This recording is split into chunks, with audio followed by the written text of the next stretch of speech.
कबुतरांना दाणे घालणे ही अनेकांची एक प्रथा पण आहे आणि श्रद्धा पण आहे.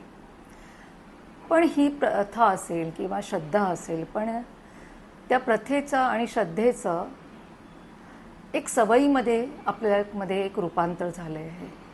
आणि ते सवयीमुळे जरी कबुतरांना ते खायचं नसेल तरी त्याला जबरदस्तीने आपण खाऊ घालतोय, त्यांची संख्या वाढवतोय आणि त्याचा खरोखरच आपल्याला त्रास होतोय.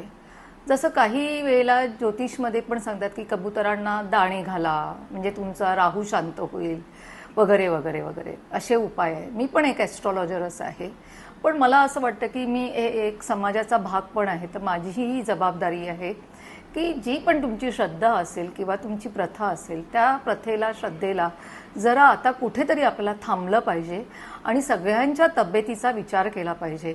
कारण ह्यामुळे काय होतंय की एकतर प्राण्यांनाही त्रास होतोय, लहान मुलांना होतोय आणि त्याचबरोबर वयोवृद्ध माणसांना पण होतोय. मग कुठे थांबायचं हा आपण आपला स्वतःचा विचार केला पाहिजे.